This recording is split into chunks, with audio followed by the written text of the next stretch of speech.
السلام عليكم ورحمة الله وبركاته. الحمد لله رب العالمين الذي خلق السماوات والأرض في 6 أيام مكين، والصلاة والسلام على وما أرسلناك إلا رحمة للعالمين.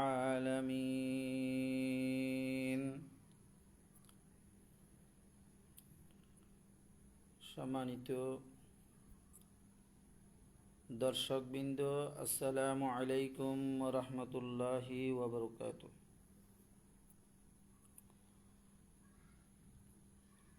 সরকার দু আলম রসুল করিম সাল্লাল্লাহু আলাইহি ওয়াসাল্লাম আরবের জমিনে আল্লাহর ওয়াহদানিয়তকে ঘোষণা দেওয়ার জন্যে যখন প্রচার করলেন লা ইলাহা ইল্লাল্লাহ, আল্লাহ ছাড়া কোনো মাবুদ নাই, কোনো উপাস্য নাই, কোনো ইলাহ নাই, এই ঘোষণা দেওয়ার সাথে সাথে আরবের কাফেররা জিজ্ঞেস করল, হে মুহাম্মদ, আমাদের পূর্বপুরুষের ধর্ম বাদ দিয়ে তুমি যে নতুন ধর্মের কথা বলতেছ, যে ইলাহের ঘোষণা দিচ্ছ, তার পরিচয় দাও। সঙ্গে সঙ্গে আল্লাহ রাব্বুল আলামিন তার পেয়ারা হাবিব জনাব মুহাম্মদুর রাসূলুল্লাহ সাল্লাল্লাহু আলাইহি ওয়াসাল্লামকে উদ্দেশ্য করে নাজিল করলেন, হে নবুয়তের রসুল, আপনি আমার বন্ধু, আপনার পবিত্র জুবানে যদি আমি আল্লাহর পরিচয় তুলে ধরেন তাহলে আমি বেশি খুশি হব। এই বলে আল্লাহ নাজিল করলেন, বিসমিল্লাহির রহমানির রহিম, কুল হুয়াল্লাহু আহাদ। অর্থাৎ, হে আরবের কাফেররা, শুনে রাখুন, আমি যেই আল্লাহর কথা বলতেছি সেই আল্লাহ হচ্ছে এক এবং অদ্বিতীয়, ওয়ান অ্যান্ড ওয়ানেস্ট। সম্মানিত হাজিরিন ইকরাম, গভীর মনোযোগ আকর্ষণ করছি। আল্লাহর নবী ঘোষণা করলেন, লা ইলাহা ইল্লাল্লাহ, আল্লাহ ছাড়া কোনো মাবুদ নাই। এই বাক্যটি 4টি শব্দের সমন্বয়ে গঠিত। অর্থাৎ লা একটি শব্দ, ইলা একটি শব্দ, ইল্লা একটি শব্দ, আল্লাহ একটি শব্দ। এই 4টে শব্দের সমন্বয়ে আল্লাহ রসুল লা ইলাহা ইল্লাল্লাহ ঘোষণা দিলেন।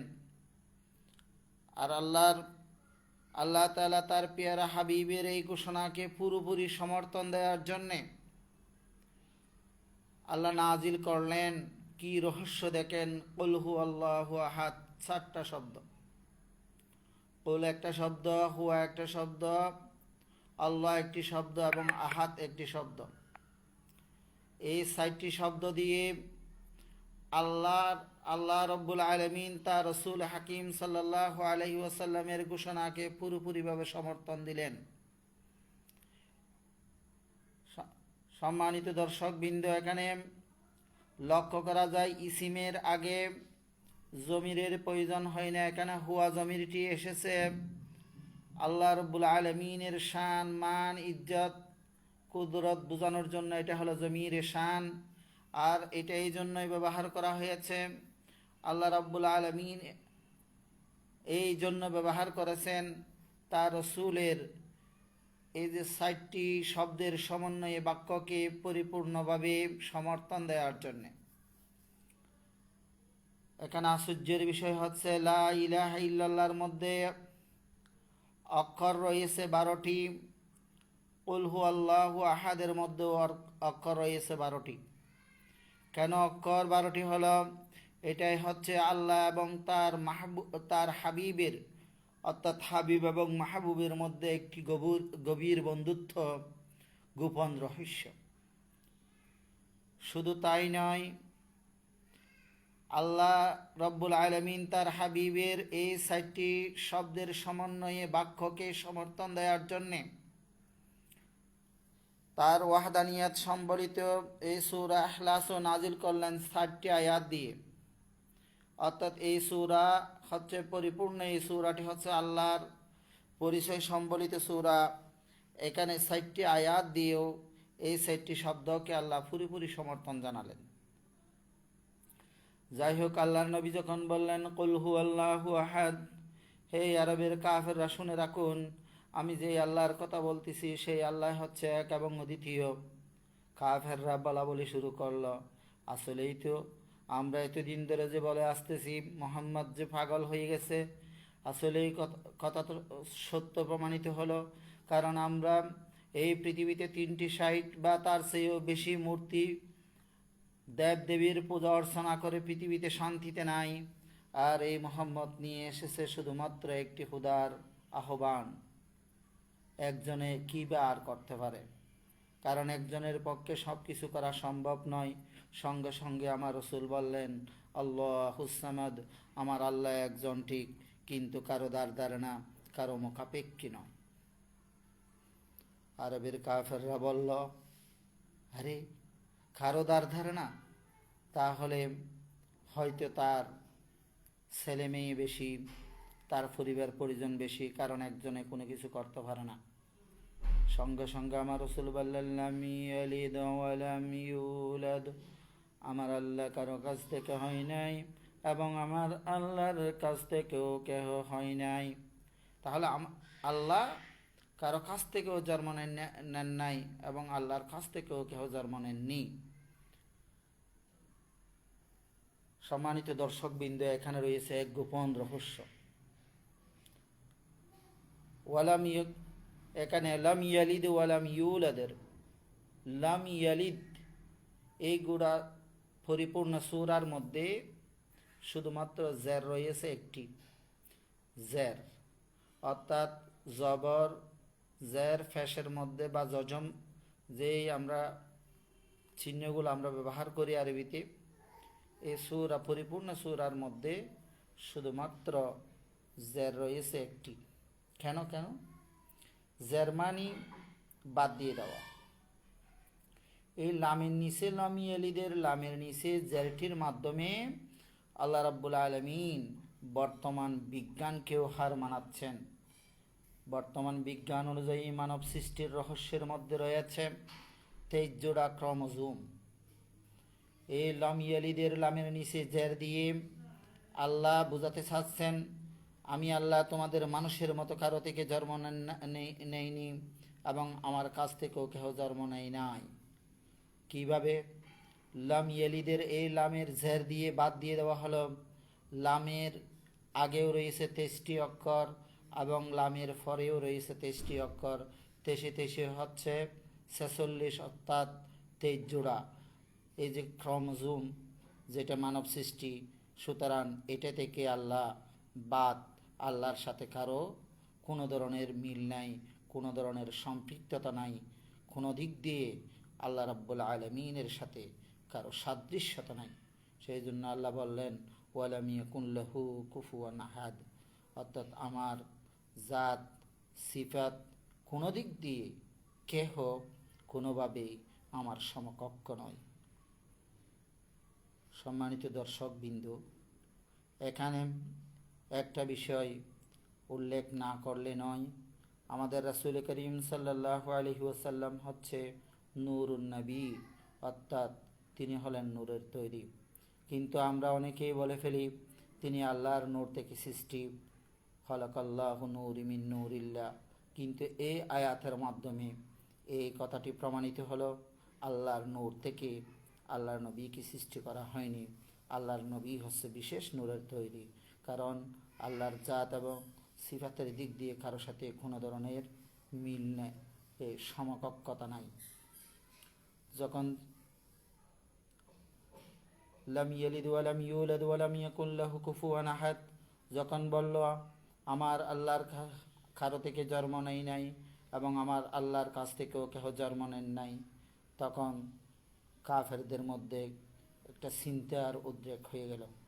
তারপর তারা ফোন দিয়ে আটকালো, রে মোহাম্মদ, আমরা যেই খোদার পূজা অর্চনা করি তারা কিছুদিন পর মারা যায়, সুতরাং তোমার আল্লাহ আর কয়দিন বেঁচে থাকবে।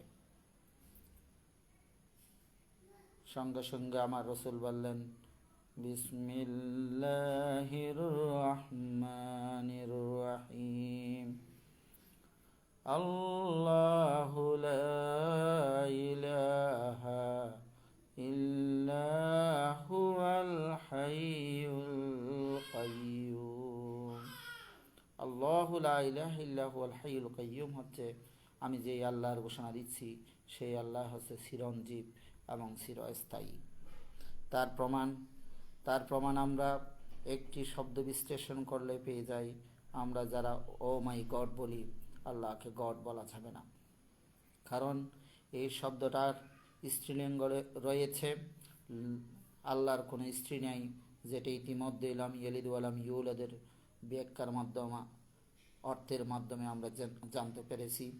সুতরাং এখানে বিশেষভাবে উল্লেখ করা হচ্ছে, গডের এই জিটাকে বাদ দিয়ে দিলে অট হয়ে যায়, যার কোনো অর্থ নাই। আর আল্লাহ যে তিনি কাইয়ুম, তিনি চিরঞ্জীব, তিনি চিরস্থায়ী, আমরা আল্লাহ শব্দটিকে যদি একটু ভেঙ্গে ভেঙ্গে বিশ্লেষণ করি সেটাও প্রমাণিত হয়। যেমন আল্লাহ শব্দের আল্লাহর থেকে আলিফ যদি আমরা বাদ দিয়ে দিই তাহলেও আমার আল্লাহকে পাওয়া যাচ্ছে, কারণ তিনি হলেন হাইয়ুল কাইয়ুম, তিনি চিরঞ্জীব এবং চিরস্থায়ী। প্রমাণ, আলিফ বাদ দিয়ে দিলে আর থাকে লাম লাম হা লিল্লাহি মা ফিস সামাওয়াতি ওয়াল আরদ।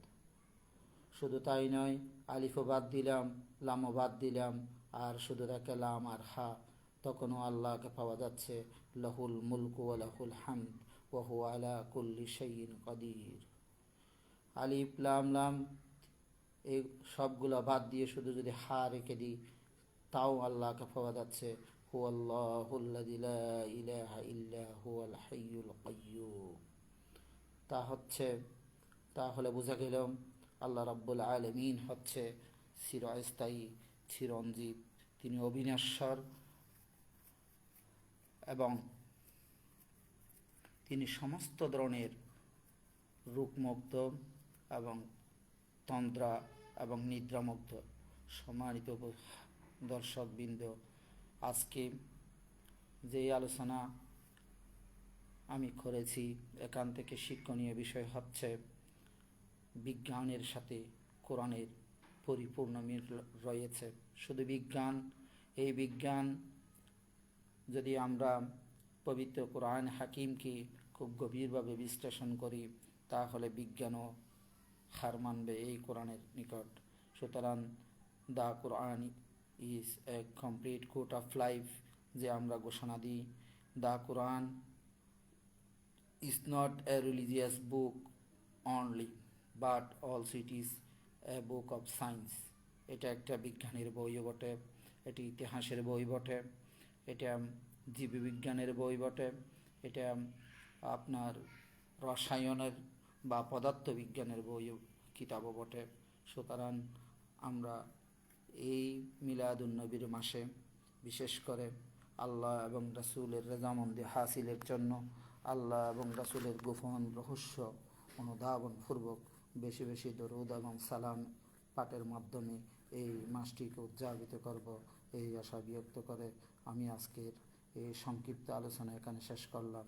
ওয়া মা তৌফিক ইল্লা বিল্লাহ। আসসালামু আলাইকুম ওয়া রাহমাতুল্লাহ।